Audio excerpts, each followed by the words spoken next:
begin our review this morning with the Nation newspaper. The Nation newspaper has above its name flag, ex-bank officials get 91 years for 114.6 million naira fraud. And troops kill 8, arrest Boko Haram's fuel supplier. And Autumn officially resigned from PDP, says ex-party chair. Dasuki, that is the former National Security Advisor, we bought advanced arms to fight Boko Haram. Details of this can be found inside the paper. 2 firms to audit NNPC, Customs, FIRS and others. And 200 migrants die in Libya boat accident.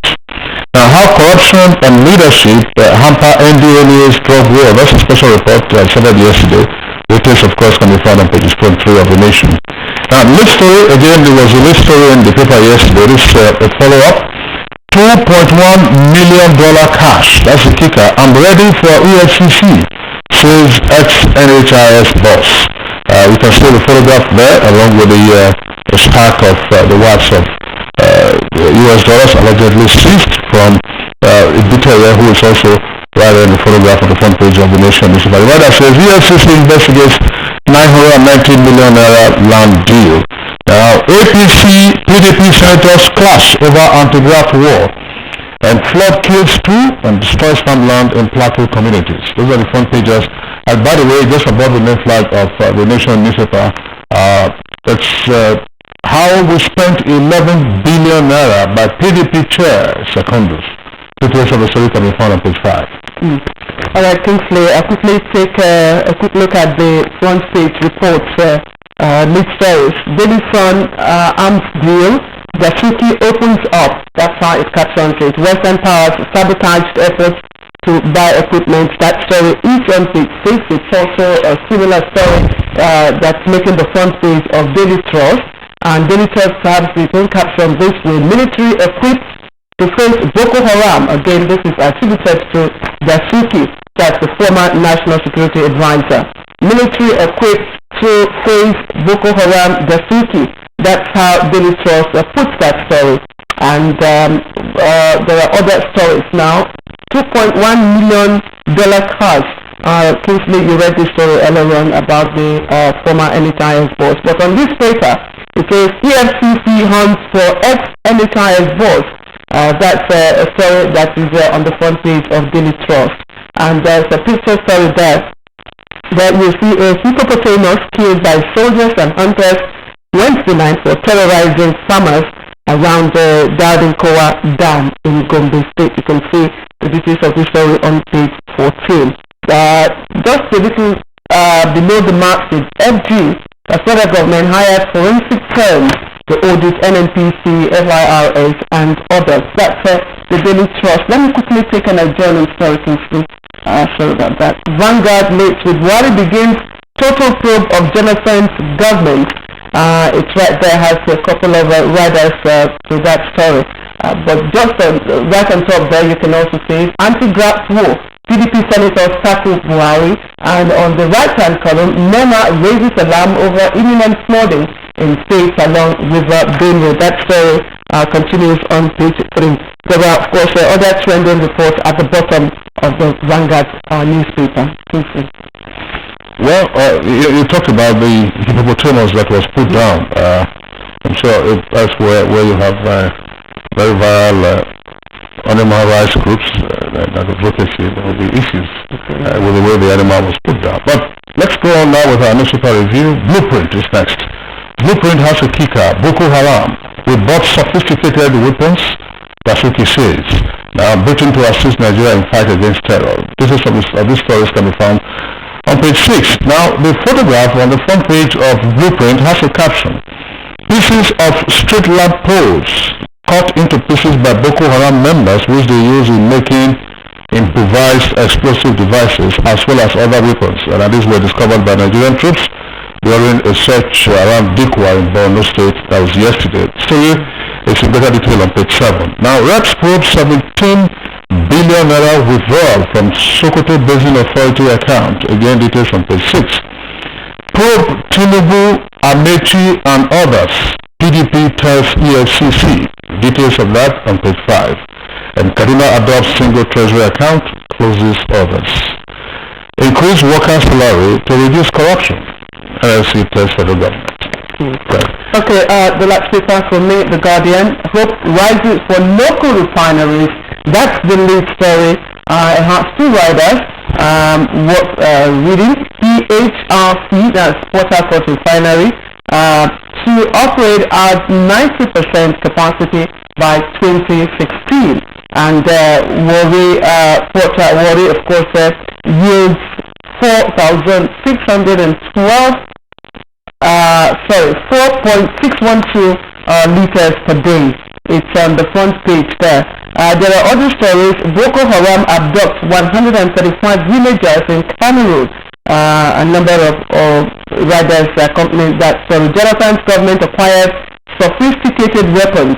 Blood Shekau's threats, says ex-NSA Dasuki, and why insurgents couldn't stop elections. That is a story on the front page. Again, Kingsley, the story of the slain hippopotamus. Like you said, concern for environment conservationists. All right, so this is other story trending at the right column there. Uguni, Lord Buhari's move to implement UNEP report. Edo government declines PDP's opposition to $75 million loan, and 8 states may sue electricity firm over 6.5 billion naira unremitted taxes. Egypt opens new Suez Canal amid celebration. Well, I mean, we're talking about the hippo, but elsewhere, what could have happened? I mean, the hippo could have been tranquilized and then transported to a zoo or some other game reserve.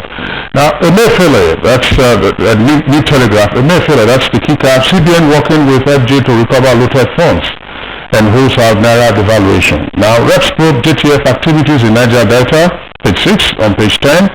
Gabon repatriates 455 illegal immigrants to Nigeria. Now, DSS, why we are probing Rivers electoral chief. Details of that story can be found on page 10. And fear of Hurricane Buhari grips agencies, CEOs. That's what the lead story says on the front page of New Telegraph. And below that, of course, just below also the photograph on the front page. PDP to EFCC, probe Tinubu, Amechi, and APC leaders. And Mohammed, nobody will escape justice on account of party affiliation.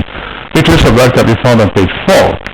Leadership principle, very quickly, that's the last that I'm taking. Guba poll, that's the kicker, 15 billion naira paid into Rex account in one day.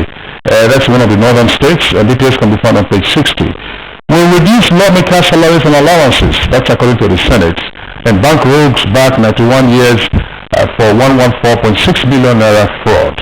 I won't witch hunt anybody, that's according to the DSS boss. And I stopped Shekau from disrupting 2015 polls. That's right after that story. And that's according to the former National Security Advisor, Dasuki.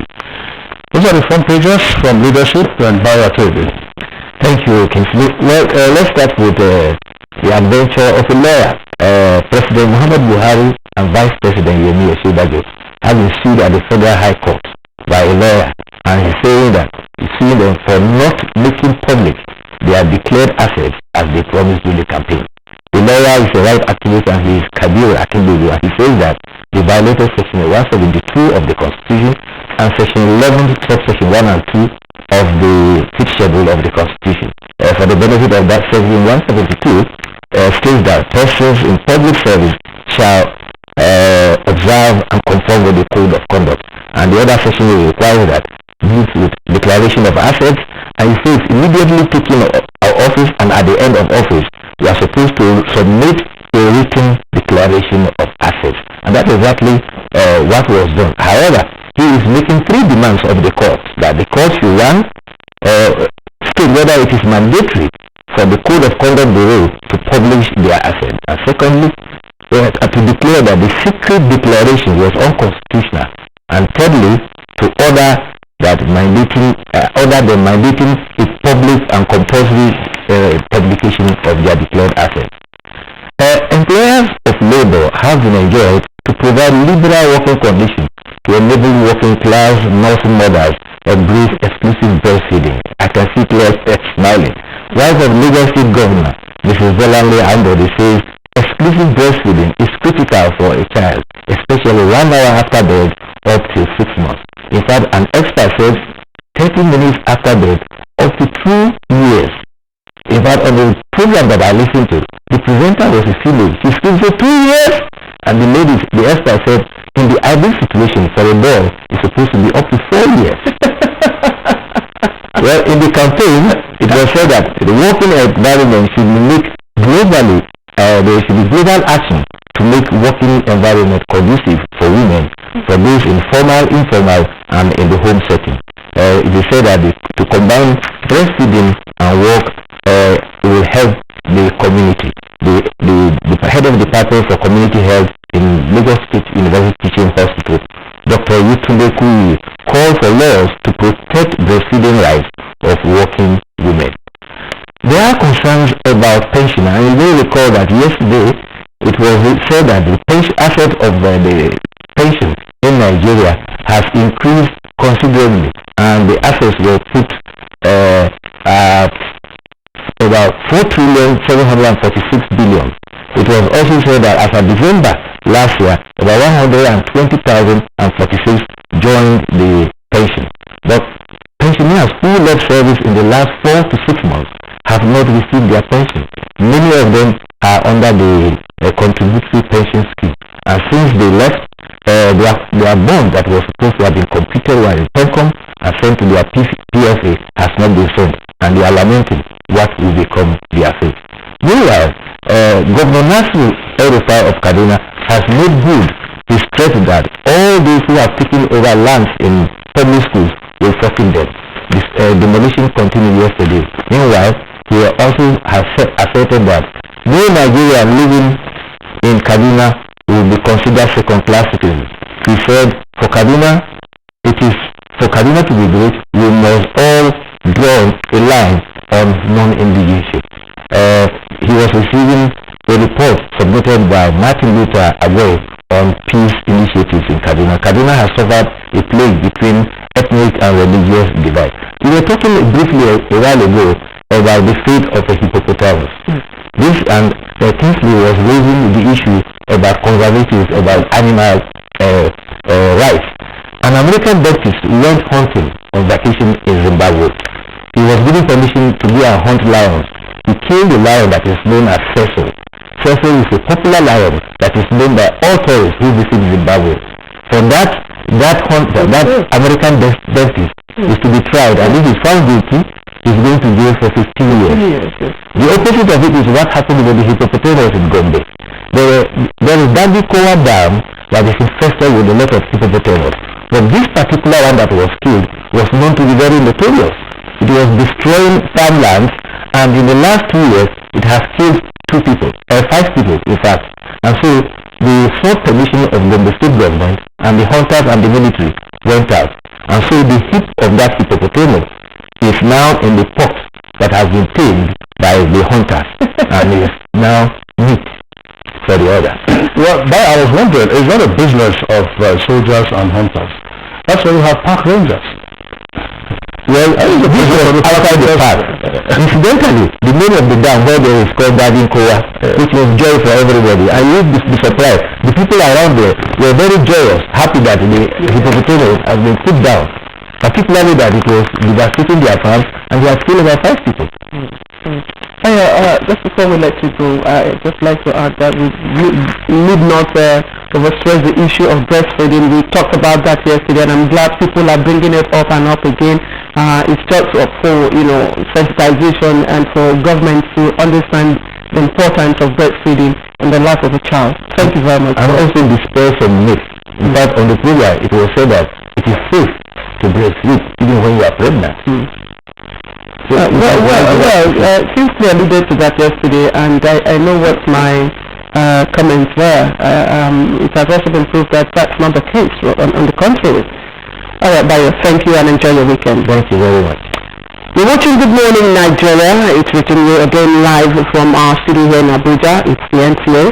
We'll take a short break, and when we come back, we'll be looking at the preparedness of Nigeria in disaster management. Would you like some water? It's cold, especially for you. Which era are you living in? We have a fridge. When everything else in your house is from the present, Then why are your toilet cleaning methods from the past? Harpic, all-in-one for you. Compared to other toilet cleaners, Harpic removes top stains, kills all germs, and removes bad odors. For a shining clean and fresh toilet. Wow! You should also take the Harpic All-in-one challenge.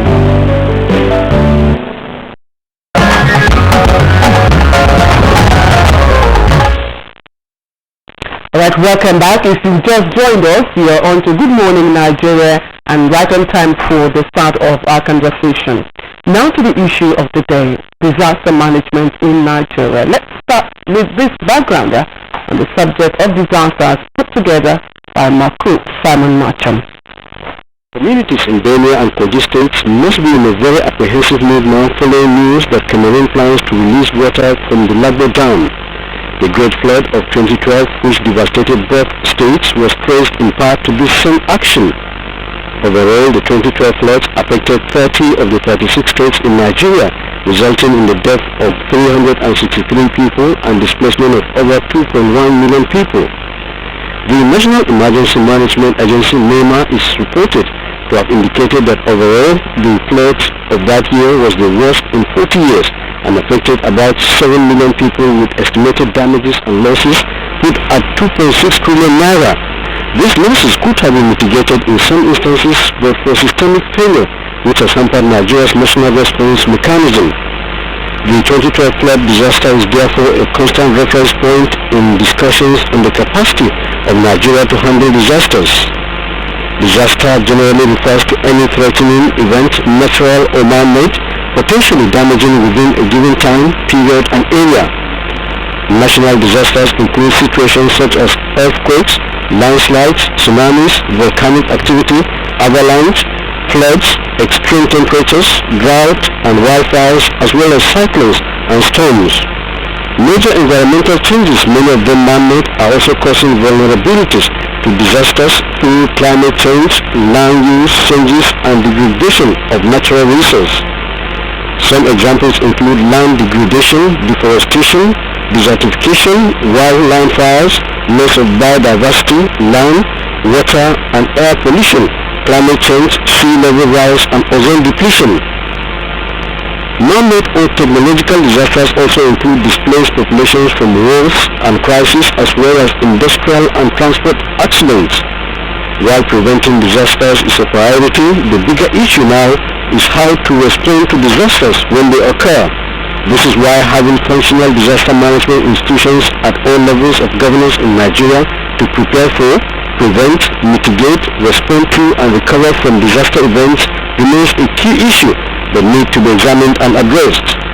While there are disaster management agencies like NEMA, Fire Service, Red Cross, hospitals as well as complementary services from paramilitary organizations such as the Civil Defense, construction company among others, the question of efficiency and capacity is very important. How can Nigeria develop the capacity of relevant institutions and stakeholders for effective and efficient disaster management in Nigeria? What is the role of citizens, civil society, community organizations, and environmental experts in tackling disasters in Nigeria? This is the focus on Good Morning Nigeria.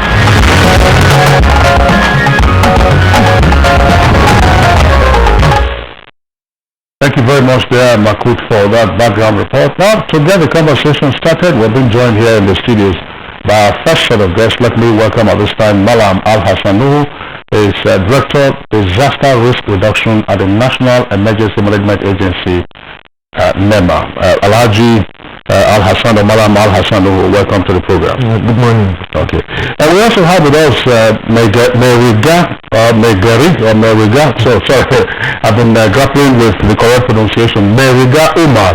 Meriga Umar, of course, is Head of Disaster Management at the Nigerian Red Cross Society. Welcome to Good Morning Nigeria. Good morning, Nigerians. Okay, Claire, you have the next set of guests.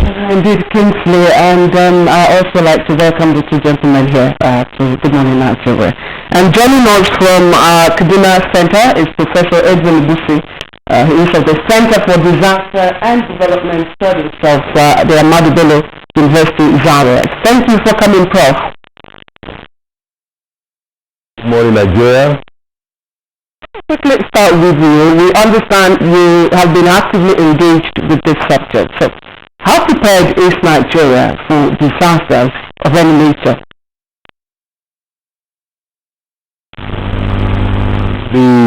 The 2012 disaster was an eye-opener for Nigeria. Before 2012, we probably were not so prepared for major disasters.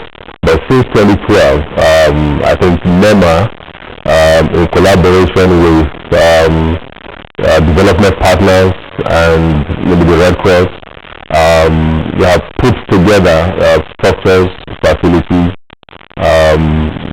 to be able to handle any major floods that probably will occur again. For example, as we are hearing now, that the Cameroon people may be releasing water from the Lagos Dam, I think the National Emergency Management Agency of Nigeria is already working at that. We were in a meeting with the DG Norman yesterday, and he gave us information, and I think things are working to make sure that we are not overwhelmed by the flood if it does happen. Thank you very much, Prof. Let's quickly take the NEMA director whom I introduced earlier. Now, the emphasis for our conversation this morning, of course, has to do with disaster risk reduction, which is one of your core areas. But NEMA, of course, has a more elaborate mandate, including the formulation of policies with regard to the management of disasters, as well as rolling out programs and then activities when disasters do occur. With regard to disaster risk reduction, how proactive has NEMA been? Well, NEMA has always been very proactive in the area of reducing risks of disasters. We have undertaken sufficient risk knowledge. We try to understand the hazards around us, the associated risk, and the level of risk that stares at us as a nation. We have tried to improve risk governance, policies, strategies, actions to be able to reduce risk to the barest minimum. We have mainstreamed disaster risk reduction into basic and post-basic school curricula to ensure that children grow up with the basic knowledge of risk. We have established risk reduction clubs in schools. We have developed the vulnerability capacity assessment to be able to know the extent of the risk staring at us. We have established early warning mechanism to be able to detect hazards and to be prepared to respond to them. We have pre-positioned, we have perfected our strategy for responding to disasters so that when they happen, there is already an established mechanism for responding to them. NEMA has engaged the states to be able to bring them up so that they can key into national programs so that response to issues of disasters are done simultaneously, both at the state and at the federal level, and even including the local government level. We have simulated plans with our stakeholders, the first responders, the fire service, the police, the Red Cross Society, the civil defense. We continuously simulate plans to ensure that let's put it this way. You have outlined in broad strokes what NEMA does in terms of its policy formulation and enunciation. Reduce this into practical terms by way of illustration.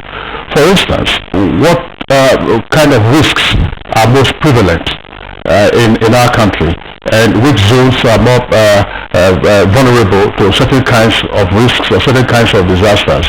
And then in terms of the measures, what are the visible or practical measures that you and you know this, but let's be clear, and our viewers out there can relate to almost immediately. Well, so what kind of risks and disasters are most prevalent? The most prevalent hazard in Nigeria is flooding. Flood displaces more people than any other natural disaster. It causes loss of lives. It causes loss to lives also more than any other natural disaster, and it also causes more economic damage. Then in terms of you find the prevalent of flooding, river flooding in the river banks of River Benue and River Niger, though you have flash floodings all over the country. And then you have human-induced disasters like the current insurgency we are facing in the northeast. You have communal conflict almost all over the country, and in some areas of the Sahelian areas of Nigeria, of the fringes of the Sahelian states of Nigeria, cases sometimes food security issues. Like right now, we are bracing up for flood, and in the riverine areas, we are also preparing for likely food insecurity because of the late arrival of rains and the likelihood of rains of early cessation of rain in the Sahelian part of the country. So you have flooding in one side of the country, and then food security issues in the other side of the country, and you have prevalence of insurgency, communal conflict all over the country. You have epidemics and diseases taking a lot of lives in the country. This is spread across all the nooks and crannies of the country. And in terms of physical, practical measures that we have in tackling these hazards, like for instance, let me take the case of flooding. We have plans. In the plan, the fire service will lead in terms of organizing such a rescue when a flood disaster happens. And both fire services at the federal and at the state level. And this comes to play effectively when you have issues of flooding. Like now that we have the threat from the release of water from Lagbo Dam, we work in tandem with the State Emergency Management Agency and the relevant lead agencies. When we receive this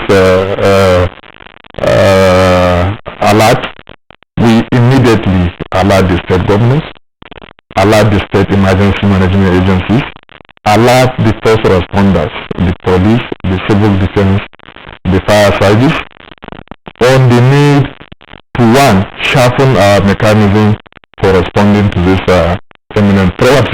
Malam Al-Hassan, clear. Before we come to Mariga Umar, who's head of disaster management at the Nigerian Red Cross, I would like us to return to the Kaduna Network Center where Professor Edwin Ibusi spoke earlier. Professor Ibusi, you tended to give the impression that we are ready, or perhaps our level of preparedness to manage disasters is on a much higher scale now than we saw prior to 2012. I just want to find out from you in terms of your work in this particular area.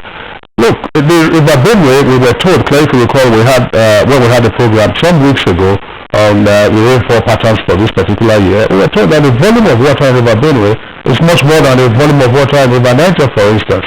Assuming River Benue and its tributaries get swollen, do we have inflatable boats? And then for those persons who live along the river banks, in 2012 they were forewarned to leave, but they refused to leave. What is now the level of preparedness for them to respond now to an early warning evacuation order?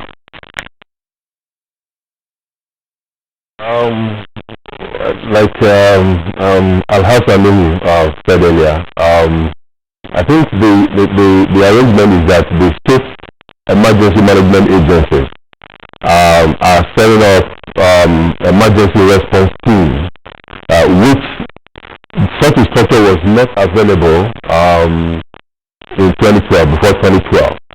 We are hoping that with emergency response teams on ground at the state level and maybe at local government level, we should be able to respond very quickly. And beyond that, NEMA is also doing a sensitization campaign, kind of public awareness in those communities. For example, after the 2012 flood, I was in Taraba State and Adamawa State for assessment.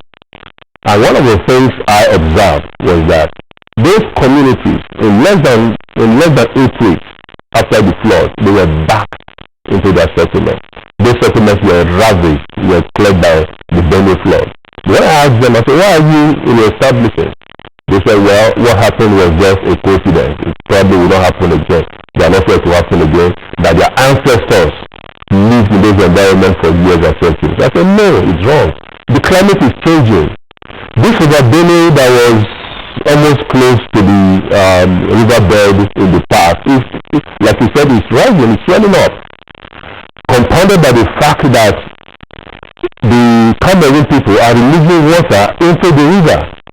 So it's very rare for you to resettle yourself close to the river. So with sensitization and public awareness, I think the communities are getting more enlightened, and so they probably will be able to avoid areas that are vulnerable to flooding. They should be able to hear the voices of the people who are talking to them that look, where we are saying it's risky, move back. But of course, there is a problem there. Like someone was, when we discussed with them, said, look, if we move from where we are, who is going to pay for where we are going to? What about our livelihood? These guys are fishermen, they are farmers, and they have their livestock. Probably they have lost grazing ground somewhere around there. Then you move them upland. What do you have for them? So I think it's a problem that we need to sit down together and look at it holistically. But look, if you are moving people from vulnerable areas, what are the options for them? What do you give to them? Are you changing their livelihood? All right, Professor Idris, thank you very much for your comments. Let's get back to Malam Mirida Umar, who is head of disaster at the Nigerian Red Cross Society. Now, the Red Cross is one of the interest groups with auxiliary role in disaster management. In the course of doing your work, what challenges or problems did you or do you have to deal with? Now, in Nigeria, the challenges have been reduced because there's a great change in the emergency management landscape in Nigeria in the last 16 years. Things are different now. There is a focus, at least there's a coordination mechanism whereby stakeholders are assigned to do what they should do. Even though, coordination is a tricky thing, it's very, very difficult. But for now, the Nigerian Red Cross Society, our major challenge is that of funding. Because we have, you've already said that the Red Cross is an auxiliary to government. It is created basically as a voluntary aid society, auxiliary to government, and this is what obtains in all the 189 countries of this world where we have either Red Cross or Red Crescent societies. But in Nigeria, the funding from government is in fact new. We are looking forward to it. We know the government is coming to look at what we are doing and then support the Red Cross. But otherwise, apart from the funding, like I said, the issue of coordination, but the coordination is now taken care of by the National Emergency Management Agency and others do it. Well, sir, you just want to follow up on yes, I'd wanted to follow up because I understand, of course, that recently you had, a workshop, of course, where you were asking for a kind of legal framework, between the Red Cross and NEMA. We want to look at what is the importance of that legal framework? The legal framework is very important in emergency management, especially when it comes to international disaster response. There's no country in this world that can take care of people affected by disasters alone. Emergency management is a kind of multi-sectoral and multidisciplinary endeavor, and at times, depending on the magnitude of disaster, you need other countries to support you. Now, basically, if you don't have structures in place like the legal framework to support this, we will be facing challenges like we faced in 2012. so many of us, Alhaji Nuhu was part of the initiative to have this. Professor Edwin Ibu was also part of it, and he was there. The idea is that during the 2012 flood, which is one of the biggest disasters we've seen in recent times, you realize that we have material resources coming into this country, but they were blocked at the borders or at the airports simply because there is no any legal instrument that authorized the direct entry of these items. Then we have personnel again. You know, like for us in the Red Cross, we have what we call emergency response units. These are professionals that will come into a country with their kits. They are self-contained. They can stay for 1 month. If you have like an ERU, emergency response hospital, within 24 to 48 hours, they can set up a hospital that can take care of 200 people. Now they are coming with equipment. If they come and they are blocked, either they are not given visas or their equipments are not cleared at the ports or at the airport, we are going to have challenge. So we are looking at it this way, so that all stakeholders will come around, and then the government must take a lead. That's why NEMA played a key role in doing this, and the government is ready to take the role of that, especially the National Emergency Management Agency. I want to also inform you that the Prof is now heading the steering committee to do that, and Alhaji Nuhu is fully part of it because it concerns risk reduction apart from the legal framework we want to set up again for this. Almost all the respondents in Nigeria in 2012 flood have experienced this, not only in natural disasters like Alhaji Hassan mentioned, Alhaji Nuhu mentioned. It's not only natural disasters, sometimes even during conflict or situation of violence, you need support from outside of this country. So, but if you do need that, then definitely some people have to come in from all parts of the world to come and support you, and you need some equipment again to bring. And even internally within the country, there are certain things like let me cite an example now. Look at what is happening in some of the states. There are so many states. I remember during the 2012 flood, one of the hardest hit states in Nigeria did not have a state emergency management agency. We'll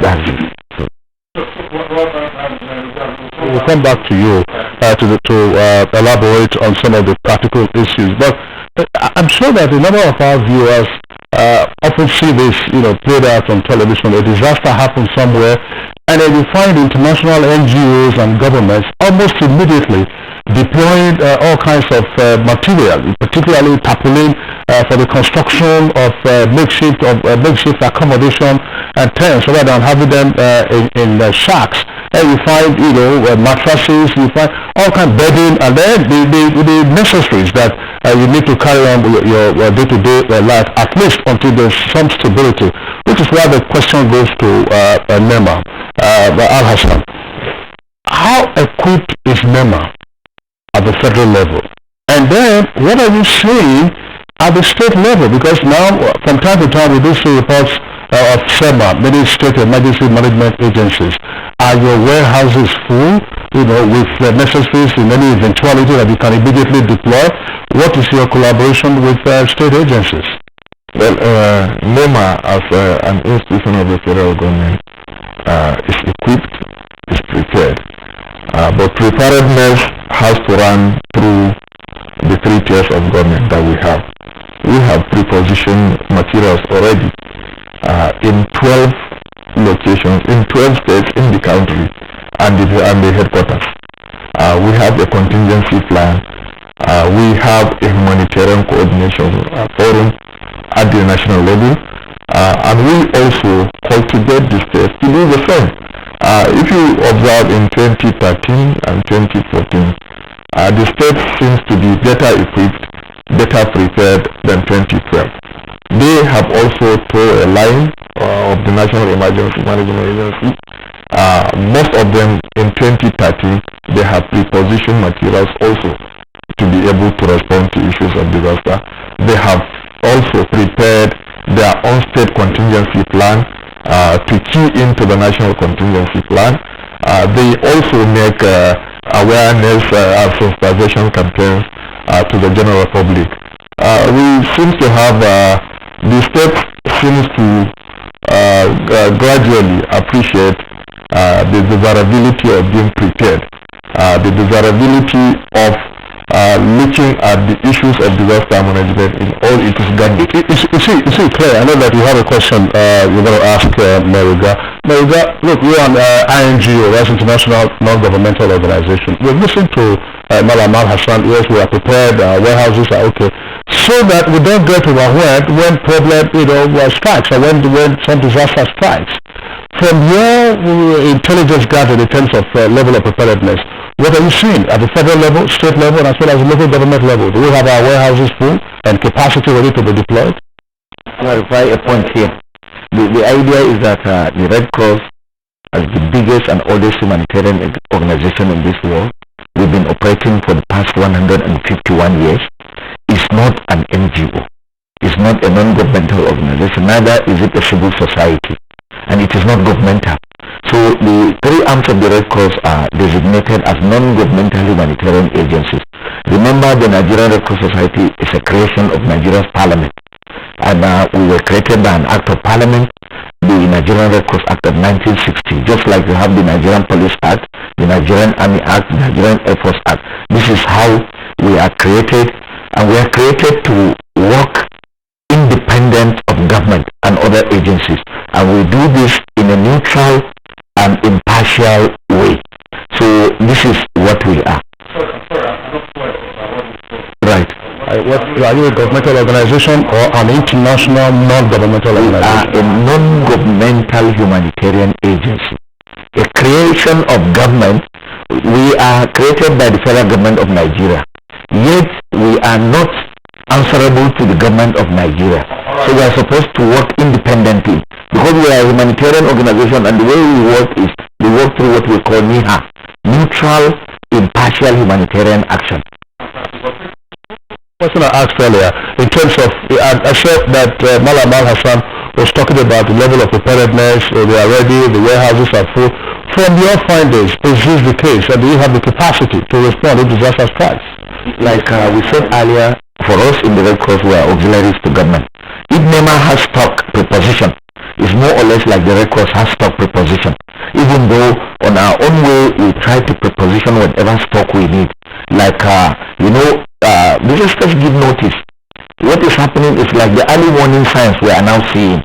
NEMA has just informed Nigerians that there is likely going to be flood because of the release of water from Lagdo Dam. So we are being told that there is an emergency coming. So what we do is we try to prepare for it. When we prepare for it, we find that by the time we are responding, we are more or less fully prepared for that. I think so. Since your preparedness depends a lot on NEMA. So do you think that NEMA has the capacity and capability to manage disaster, whether natural or man-made? For NEMA to the extent that we are auxiliary to government. You understand? But we are independent, like I said. But I'm comfortable that NEMA is fully prepared, especially as it relates with all the key stakeholders. As usual, we are even having a meeting today at 10 o'clock to discuss the oncoming flood. So this is how we do it. And I want to clearly state again here that during the 2012 flood, it is the Nigerian Red Cross Society that conducted the first assessment.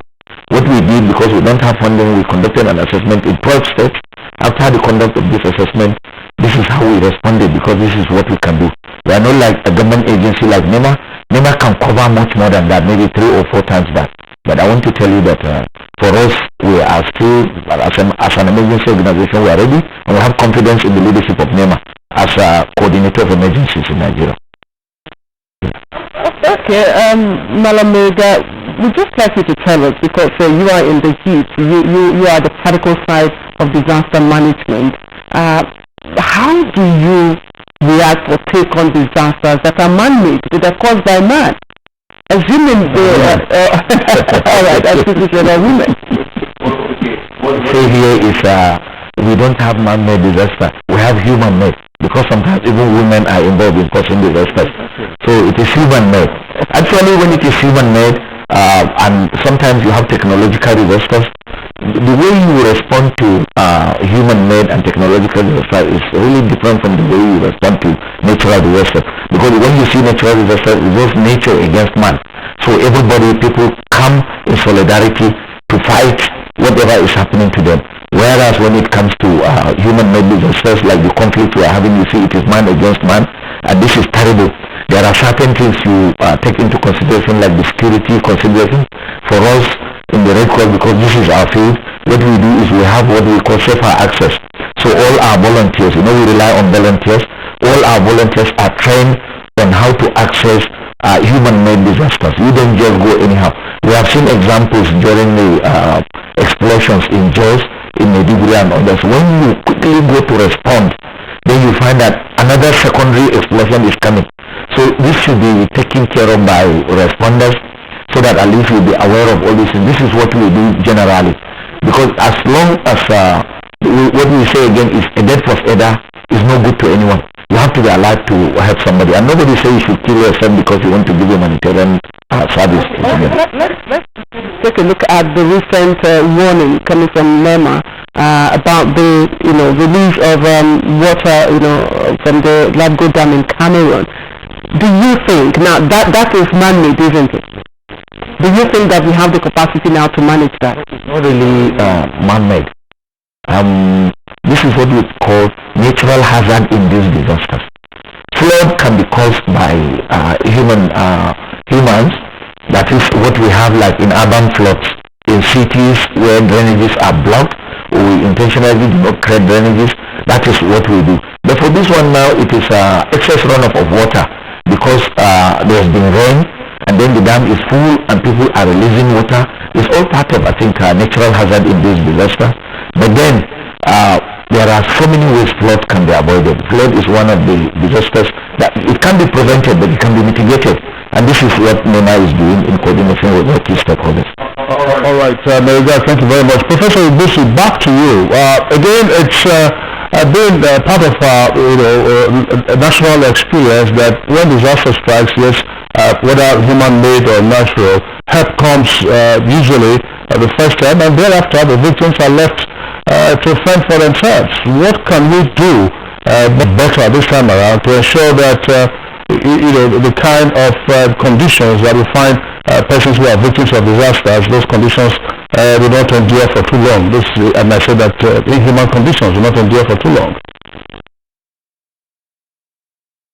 One of the things NEMA should start to think about is to see how they can coordinate humanitarian assistance. That has been lacking significantly because the experience we noted in 2012 was that the humanitarian assistance came from here and there, and there was no proper coordination. As a consequence, we found out that some places had more than required, and some places had deficit. And even for places that had more, because there was no local coordination, it didn't quite go round. And of course, after the flood incident, some of the assistance ran out, and there were no replenishment.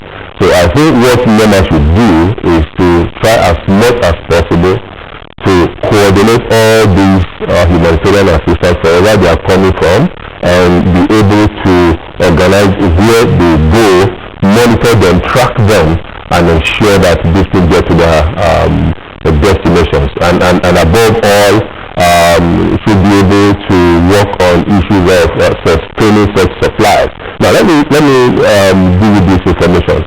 When I went to Mozambique to study, to look at how they operate, the equivalent of NEMA, the man in charge there, the equivalent of the DG of NEMA in Mozambique, told me that, look, I was telling him about our experience in Nigeria. He said that will not happen in this country, that whoever is bringing humanitarian assistance or relief must bring the stuff to his office. Then he will organize where the materials go. That he is surprised I'm saying that maybe the Red Cross went somewhere, the UNDP went somewhere, and things like that. He said no. He will put them together and decide where these things go. I said, supposing they say no, maybe after they don't trust it. He said then he will tell them to take their stuff back to wherever they are coming from.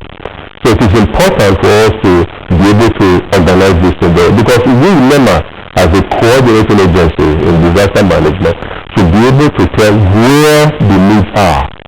The number, we should have a profile of the number of people who are affected, and so be able to ration materials to them and to be able to sustain first aid. Again, let me also make here that we keep talking about NEMA. NEMA cannot be everywhere. We have always said this. The state emergency management agencies should be up and running. As I speak with you now, not all states have established their CBAN. NEMA cannot be everywhere. If something happening on me in Imo State or somewhere in Bukari in Taraba State, how long will it take NEMA to get there to respond? So ultimately, the state emergency management agencies should be seen to be doing what they are supposed to do to complement NEMA at the state level. And beyond that, the local government areas are supposed to set up the LEMC, local emergency management committees, to complement SEMAS at the state level and also complement NEMA at the federal level. If we have this structure, just like Halas and Nuhu said earlier, if we have such structure on ground, we were talking about the 3 tiers of government, like the federal, state and local government, it will be easier for coordination and for effective management of disasters. Thank you. Bruce, thank you very much for your contributions. Let's get back to Malam Nuhu here. Malam Nuhu, obviously NEMA cannot be everywhere. That's quite obvious. But there's something that NEMA can do. That's either oversight or monitor the level of preparedness of all agencies and organizations involved in the disaster management. Now, apart from alerting state governments and other communities along the floodplains that are being expected from Cameroon, the release of water, what else are you doing? We are working together with the state to prepare likely reception centers in case of evacuation of people. We are exchanging ideas on where these people will be, what level of assistance do they require, and who the stakeholders that will be involved in search and rescue, in providing immediate relief assistance, and also in rehabilitating the victims of the disaster where necessary. We work with them to do that with the local government emergency management agency, local government emergency management committees, with the state emergency management committees, and at the federal level. And it is important to understand here that the rehabilitation and the recovery, the rehabilitation and the reintegration stage gives more prominence to the local and state government, because at that time the scale of the disaster has substantially reduced. What the federal government does is to support the state and the local government to ensure that broken pipes, broken pots, livelihoods of the people affected are resuscitated. The state and the local government has a significant role to play in this regard. NEMA support it. NEMA cannot be all and all. It cannot. The act establishing NEMA did not make for it to provide for everything. It made for it to provide coordination, to provide platform that multiple players, not only in the jurisdictions, but also in ministries, in departments and agencies, comes together to be able to deliver. It's a collective responsibility, and the platform and the mechanism is provided by NEMA at the national level,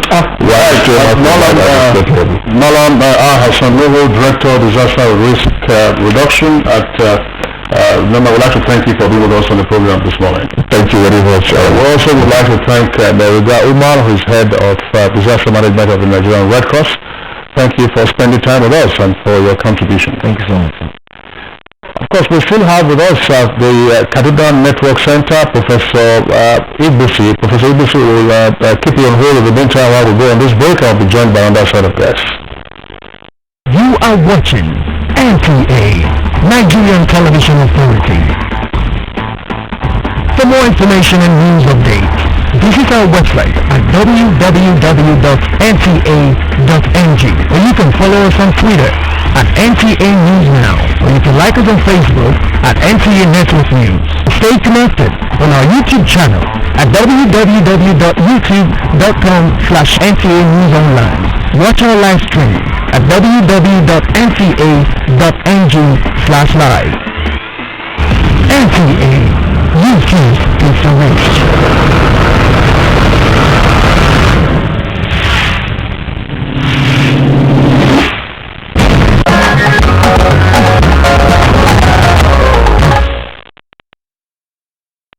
You are watching NTA, Nigerian Television Authority. For more information and news updates, visit our website at www.nta.ng, or you can follow us on Twitter at NTA News Now, or you can like us on Facebook at NTA Network News. Stay connected on our YouTube channel at www.youtube.com/NTA News Online. Watch our live stream at www.nta.ng/live. NTA, YouTube is the reach.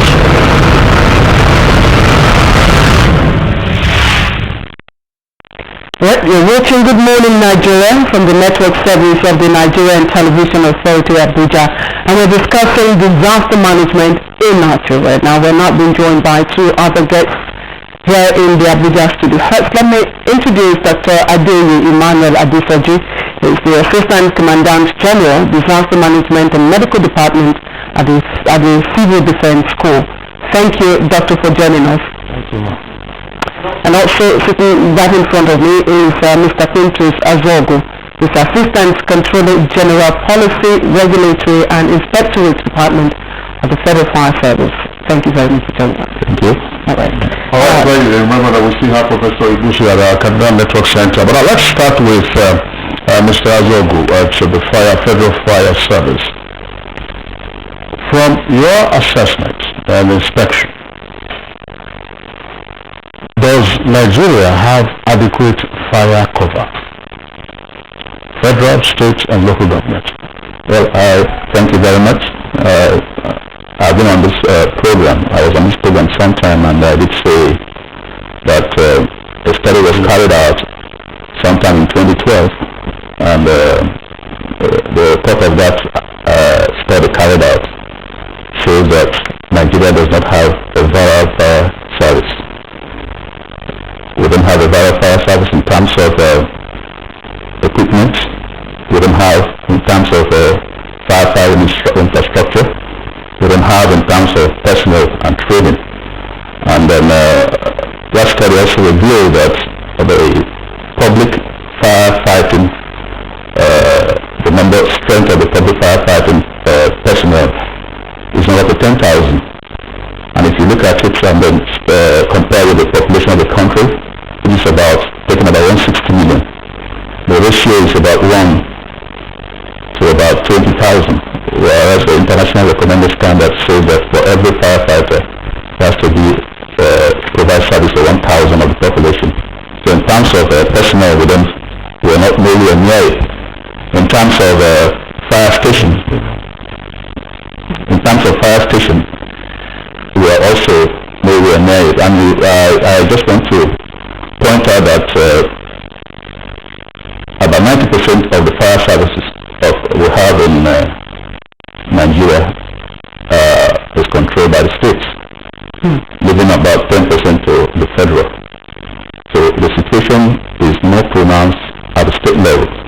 At the federal, following from the reorganization of the fire services in 2007 and the directive given to the federal and the states to implement the recommendations, the federal fire service has gone ahead to do much of what it was asked to do in terms of provision of establishing the fire service academy, in terms of employment of staff, in terms of salary and welfare, in terms of training substantially, where the problem mostly lies in the states to implement those recommendations. So you have a situation where there are gaps in terms of providing services by the fire service across the country. You just told us about the handicap that the federal fire service has. Now, speed is very, very critical in terms of this kind of service response you give in disaster management. So, how fast can you deploy your resources, and what is the reach? Well, for the response time, is a 5-minute response time is acceptable, and it all depends on the proximity of the fire station to the scene of a fire or scene of emergency. For Abuja, you don't have much of a problem because the plan of Abuja was done with a cost to that requirement that for every 3 kilometer radius there has to be a fire station. For instance, you have a fire station at Gariki here. If there's a fire outbreak in NTA, it doesn't take much time for the fire service to respond. You don't pay for that? Yes, that's not going to work. We all pray that fire doesn't come through. If there's a there's another fire station about 3 kilometers away from Gariki, which is at Wuse. So the establishment of these fire stations was done with a cost to this standard. But that is not happening because satellite towns are coming up. A lot of development is going on, and then infrastructure for firefighting is not being provided alongside. So it is a problem. And then you go to states. There are states that have only just one fire station. And you think about a lot of infrastructure and critical assets that have to be protected. You find out there are a lot of gap in terms of providing services, fire services to those states. I know of 1 or 2 states that have just one fire station. You can have, in River State for instance, they have about 4 fire stations, but only one is functional. Abuja State has the same problem. But that does not mean that some states are not firing. The Lagos State, they have about 13 fire stations owned by the state. But then, I was just going to say, Mr. Azobo, let's deal with this matter. Nigerians, we are very prayerful people, and therefore we place our hope and reliance on Almighty and say, look, God forbid. But fire outbreaks are fairly common in the country. Now, from your assessment, it's useful for us to deal with this aspect because when Dema was here earlier and Red Cross had Professor Busi, the focus essentially appeared to be on flooding and flood disasters, so other man-made, human-made and natural disasters. But this is fire. If there's a fire outbreak and oftentimes the property is razed before you get a response, all the firemen and their engines come and they are as helpless as onlookers. And the typical Nigerian reaction, everybody will put his hand in their head like this and then they will be beating their chest. What is the adequacy of our firefighting infrastructure as well as that of the personnel? I say this with the greatest respect to your officers. You see some of them on drills sometimes, and we're wondering about these gentlemen, or some of them can actually confront a raging inferno. Well, I said that there are deficiencies in areas of firefighting infrastructure. I'm talking about fire stations, fire hydrants. There are deficiencies in terms of personal strength. There are deficiencies in terms of training, because fire service requires that personnel should be trained continuously on a daily basis. So training is a critical factor to have a viral fire service. So when you don't have those, you have a problem. And let's quickly give Dr. Adeoye the chance to talk to us. You're from the Civil Defense School. Please quickly talk to us about that complementary role that the Civil Defense Corps, plays in disaster management.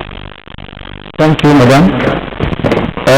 Civil Defense has been saddled with several assignments or mandates, among which disaster management is one.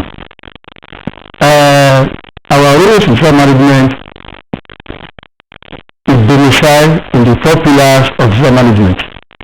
That is, mitigation, detection and prevention, preparedness, response and recovery.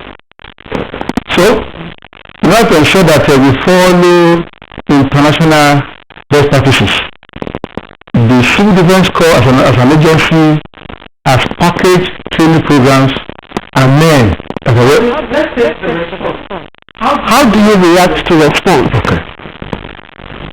Response. Now, let me give you one information I may not have taken care or noticed of. Today in Nigeria, our leaders said the Civil Defense Corps is that we have the full soldiers ranging between 60,000. We have covered 774 local government in Nigeria. There are local government we go to in Nigeria today, we have Civil Defense Corps members that are there on ground. They have been trained and groomed in readiness to intervene in many disaster occurrences. What do you do? Good. I'm asking. What exactly do you do? Disaster of various forms, is it flood, is it building collapse, all forms. We are there to ensure that we work together with whoever is on ground to rescue situations.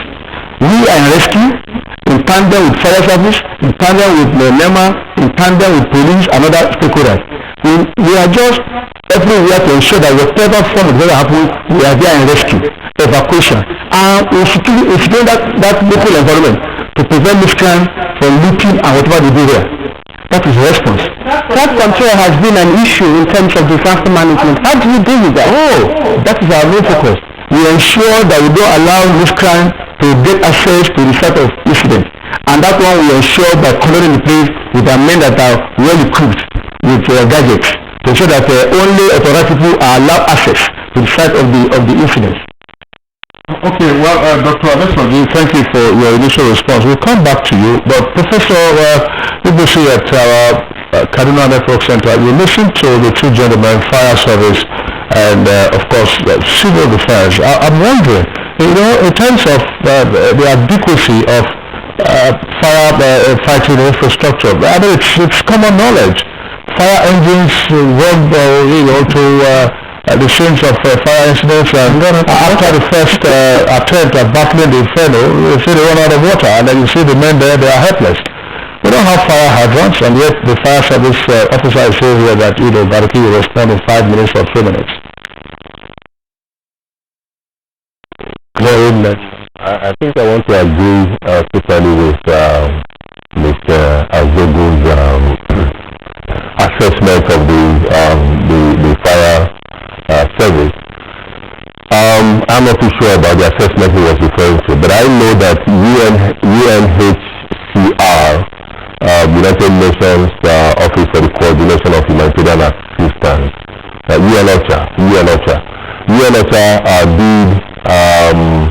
an assessment, preparedness, generally our preparedness to disasters and all that, and they highlighted the role of the Federal Fire Service.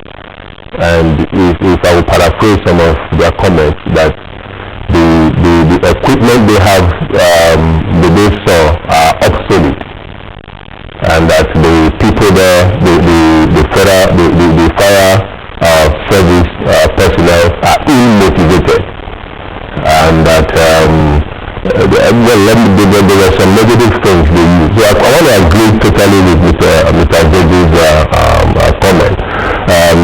So the fact of the matter is that the federal fire service, the fire service generally, they are not prepared for any major fire incident in this country because they don't have the equipment. They don't both the equipment to fight the fires, and even their own personal equipment to enter the fire, and the motivation of the staff. Now let me tell you, I was in South Africa, Northwest region, protest from, I think 2012 or 2013 or thereabout, or shortly before that. And I saw a demonstration of the fire service of South Africa. It was amazing. Some of these people, they have protective equipment. It's like what you might call, you enter fire with it and you don't get burned. But I'm not too sure if our fire service people have such equipment. So that's the sort of thing that we are talking about.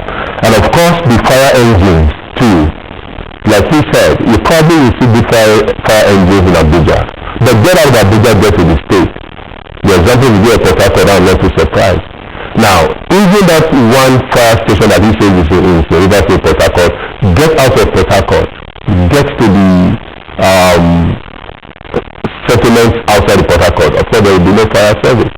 So the only way we can tackle fire effectively in this country is to ensure that the fire service is established in the state, at the state level, as well as in the local government areas, such that there will be proper coordination of activities.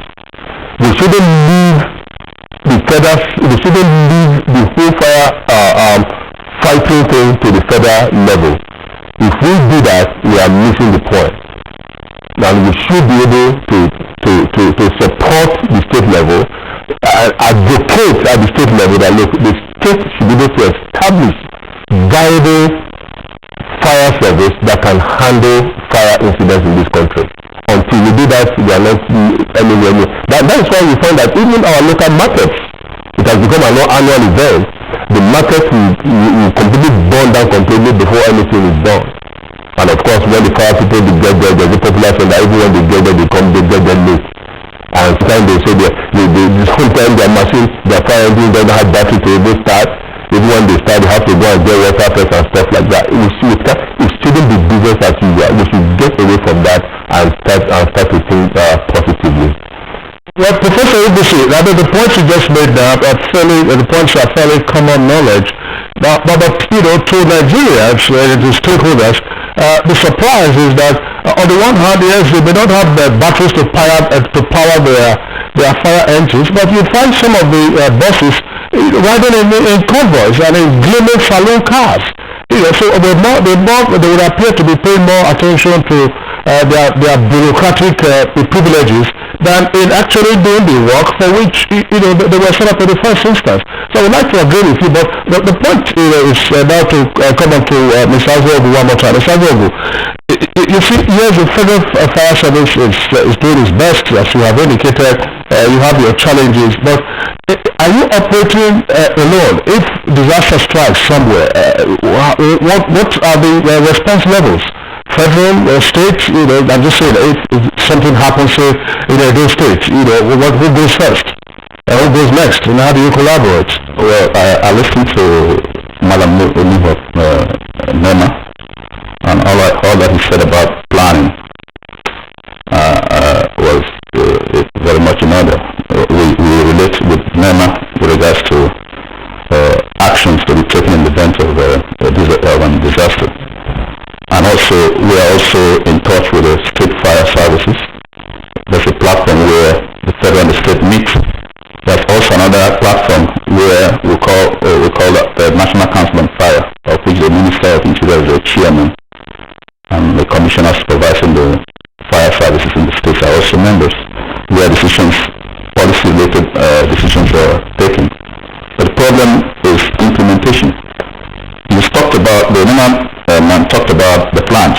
The plans are quite all right there, but you don't need just plans alone. What do you need? You need assets. You need to do sensitization. The way it is now, the more the fire service can do when there's a disaster like that is to be involved in sensitization. They can't deploy assets because they don't have any. For instance, they don't have a high volume pumper, which is required in a disaster which is being anticipated. For instance, I can understand that there are challenges of funding. By recent visit to the UK, I know that they have challenges in funding as well. But there is a private partnership arrangement under which private partners get engaged, the fire services. Recently, we are also engaging the insurance industry to make sure that they get involved in the activities of fire service by way of corporate social responsibility. And the Act provides for that.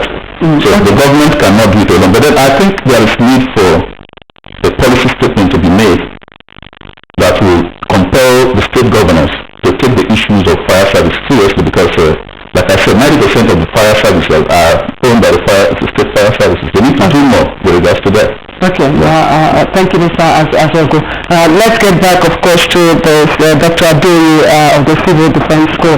Dr. Adoyi, first of all, I understand that the Civil Defense Corps has a disaster management academy. We'd like to know what exactly it is that you teach there. And then secondly, the Civil Defense is very visible in terms of pipeline protection, and indeed you have been commended for some form of achievement. But disaster from that area has been recurring.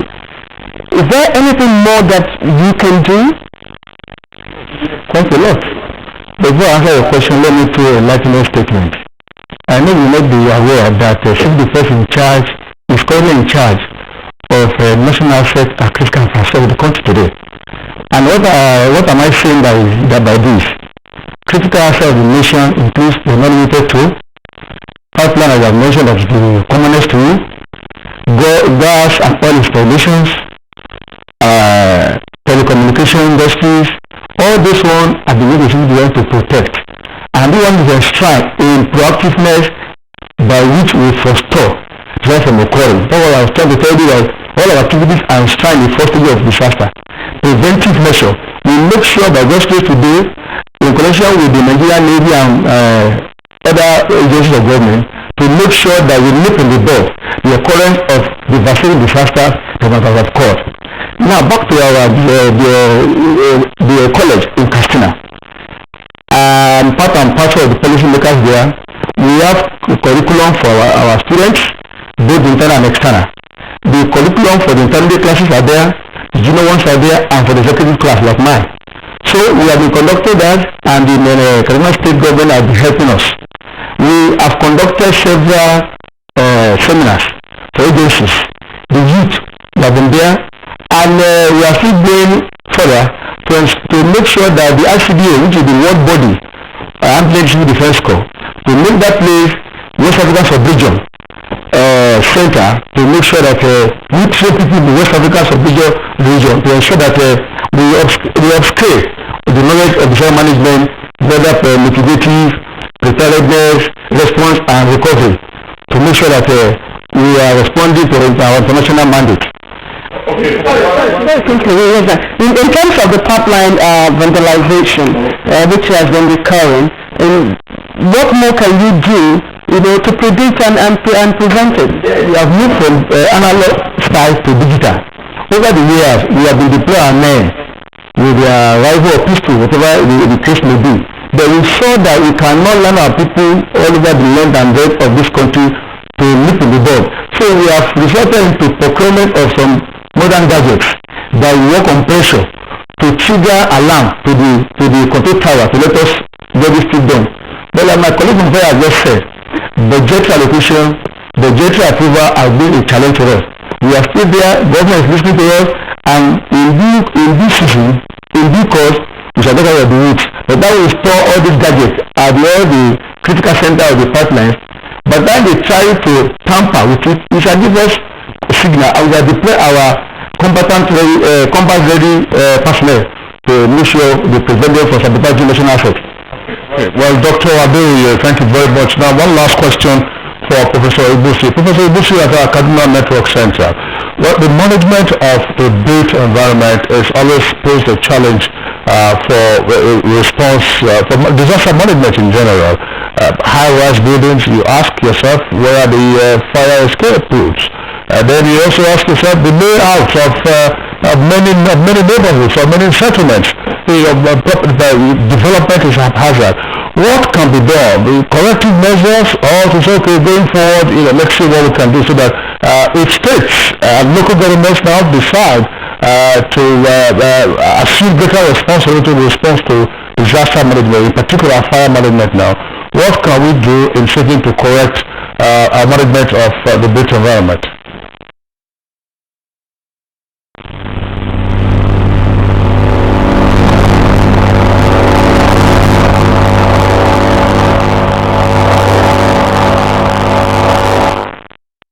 Let me apologize to our viewers who have lost our audio contact with Professor Ibusi. But let me pose a question to Mr. Azogo of the Federal Fire Service. Obviously, you get hampered, by the haphazard development that you find around, as well as inadequacy of escape routes in high-rise structures and so on and so forth. What would you recommend in terms of managing in a much better way now our built environment? Well, at the federal level, the Federal Fire Service on ground, just recently we came up with a National Fire Safety Code, and the document was noted by the Federal Executive Council that asked us to commence implementation with the states. For this purpose, we are talking to the states on the need for them to implement them. But in Abuja here, we have set up the structures for its implementation. We vet building designs to ensure that appropriate fire safety features and protection systems are in place, and give approval. And then we go around, carry out fire risk assessment to ensure that buildings have the appropriate fire safety requirements. We certify them. Then on the issue of while we vet some of these designs, the need for them to have the appropriate setback.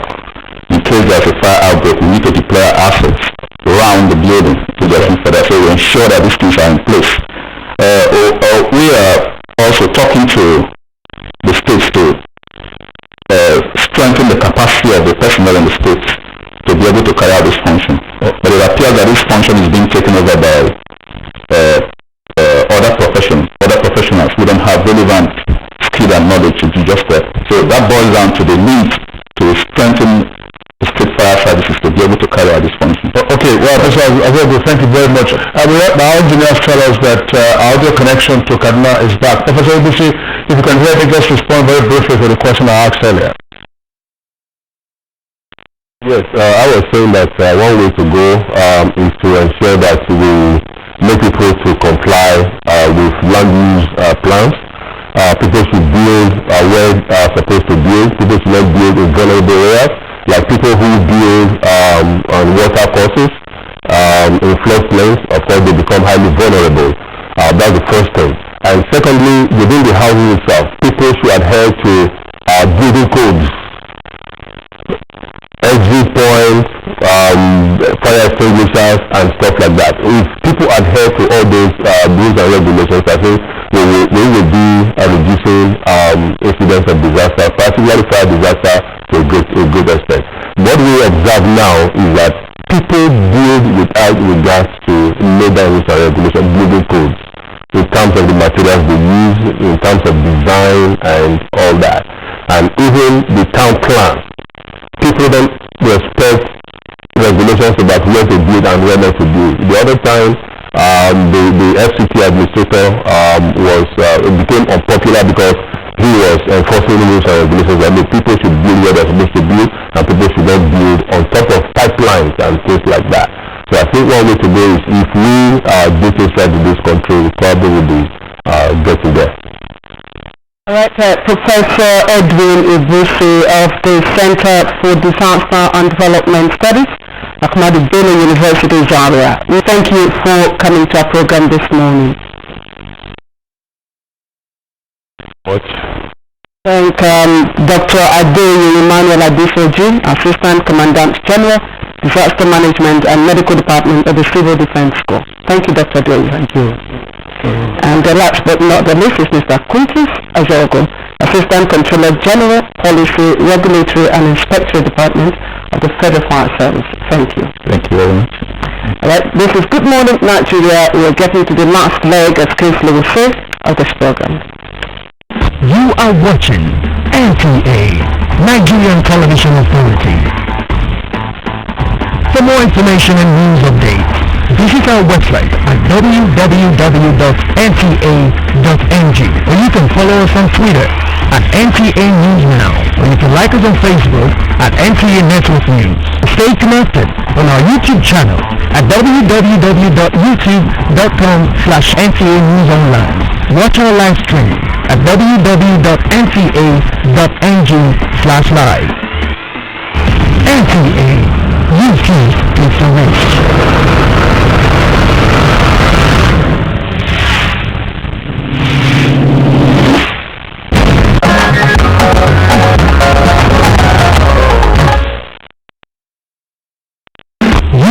watching NTA, Nigerian Television Authority. For more information and news updates, visit our website at www.nta.ng, or you can follow us on Twitter at NTA News Now, or you can like us on Facebook at NTA Network News. Stay connected on our YouTube channel at www.youtube.com/NTA News Online. Watch our live stream at www.nta.ng/live. NTA, you choose to reach. Wow, this is Good Morning Nigeria. Today we are discussing disaster management in Nigeria. We've had a number of guests already. This time we are taking our last guest. Incidentally, he's also an Abuja, but Abuja is his first name. So let's welcome at this time Dr. Abuja. He's a consultant, orthopedic and trauma surgeon, and he works at the Gwareva General Hospital. Dr. Abuja, welcome to Good Morning Nigeria. Thank you very much. Okay. And very quickly, one of the key concerns, usually in terms of disasters, whether fire, whether flood, or some such related incidents, the chances of survival. We see in this country persons bleed to death, especially because people don't know how to handle them. The persons have spinal cord injuries, they don't know how to handle them. What, in your professional opinion, is the best approach to managing victims of disasters, depending on type, whether flood or fire? Okay. Thank you very much for bringing this on, because it's quite important that we all really abide by the international standards of actually responding to disaster. So, be it fire, be it flood, it's always important to be prepared, because failure, is assured once you're not prepared. And, because once you're prepared, then you will be able to respond. So the international standards have been set out by the, WHO. There have been many different, speakers on this program have talked about some of the components of these standards, which are preparedness, the mitigation, then the response, and this should be followed by a kind of a recovery process. So as part of the preparation, what has been highlighted, whereby NEMA, goes about doing some risk assessment, and then we have other agencies where the... I'm sorry, Dr. Abuja, because we're running out of time. Yeah. We're talking now about the management of, of a victim of a disaster. And the framework you have developed, you have discussed is useful. Yeah. So, look, if somebody suffered burns, how do you treat that person? Or, a building has collapsed and you're pulling out the victims, how do you handle such persons? Oftentimes, you just find that every do-gooder comes to the scene, so look, let me pitch it. What should be the proper approach, to management of victims at scenes of disasters? There's the principle of advanced trauma life support, and it starts with ABC of devastation. So the A starts with checking if the value is clear, and also ensuring that the cervical spine is well maintained, because if the patient's cervical spine is just torn at the person that is having a cervical injury, that could actually cut some nerves which is responsible for breathing. So that could be the end of the life. So you start with the A. Then the B of it, you want to ensure that the patient can actually breathe and ventilate. So you scoop, the airway to take any debris, any foreign things, any foreign particles, or if there have been secretions, because from the injury, if it's been an inhalation injury and all that, you may need to also augment the breathing of such persons. Then we talk about circulation and ensuring that you control breathing. Those are simple basic steps that must be taken, and we always emphasize this anytime we are talking about training of medical personnel and paramedics. So we start with that. There are other things which we also do. We talk about the D, which is the advanced trauma life principle, which is checking whether there's any dysfunction of the central nervous system or the medical system, and also exposing the patient and making sure we cover the patient so that the patient doesn't also die from code, excessive code and all that. So those are basic principles which we train every doctor, and at most of the facilities we always follow this in our emergencies. Okay, Dr. Adesina, medical doctors, like you said now, and Kingsley alluded earlier on, so the first 5 minutes, for a trauma patient is very, very critical. So in terms of trauma facilities, do we have the capacity? Take for instance ambulances. Are they equipped with life-saving equipment? Well, now in Nigeria we can see that the standards have improved, but we are not there yet. So as a matter of fact, I can say that we don't have an effective ambulance system in place. So in terms of the equipping of even the ambulances that we have is also not adequate in most instances. We can say the situation is a little better in the capital city and in most of the cities around Nigeria, whereby the health literacy is better and the responsibility of government is better. But generally, we really don't have enough ambulances. In fact, we don't have a national ambulance system, though the federal ministry is actually putting in place an integrated national ambulance service. You need a national ambulance service. That's local governments, state governments. You need to run an ambulance service on a national level. That's one very brief question, but let's respond to that. Yes, we need one because that's a very important need for coordination. For instance, in the FCT can be doing something, the federal ministry can be doing something. If it is not properly integrated into the national ambulance service, then it causes for chaos. So it's important for everything to be integrated. Oftentimes, when disaster strikes, the professionals may not readily be available. And that's why you have these good Samaritans who come on. And that's what I wanted you to explain. You talked about the ABC, but the ordinary man, and let's say, an automobile accident, for instance, is not necessarily a disaster at the time that we're talking about. Usually at the scene of an accident, you find good Samaritans come with all kinds of machetes and axes, try to prize the vehicle, the mangled vehicle, so you can extricate the victim of the accident. That some people say that grievous injuries, can be further cost, to the victim. That's what I'm saying now. In a flood situation, the person is drowning, is rescued. What do you do to that person? As a first aid before the professionals come. Yes, a person who is, whose body is lit up, who is in a fire incident. What do you do? Now, first of all, before this incident occur, it's important to actually educate the public. Just as we are already sensitizing and increasing the awareness about the impending flood from the release of the Lagdo Dam.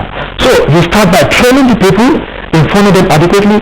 The level of health literacy is quite low, so we need to actually train the youth and even some of these road transport users, the drivers and all, on what you need to do in such instances. If someone is involved in such, the positioning of the patient is preferable that you place the patient on the side, so that if there's any risk of aspiration and all, it could just easily slide down the mouth and the patient will not be at a risk. Dr. Adeye, I'm sorry, we must cut you at this point. Dr. Adeye is a consultant orthopedic surgeon and trauma surgeon with the Guarampa General Hospital in Abuja. Thank you very much for coming to share this experience with us. All right, it's my pleasure. Time now to take a look at the weather forecast for today. So it's nice to have on the weather segment. A quick look at what we have for you this morning. Intermittent rains are likely over the central cities, while over the extreme north we expect some thunderstorms to prevail there in the morning. And also to the western axis we expect some cloudy conditions to prevail there with chances of localized rains over the southeast coast. And later in the day we expect localized rains and also intermittent rains over the southwest, while localized thunderstorms are expected over the north. For the maximum temperature forecast, this goes into the graphics.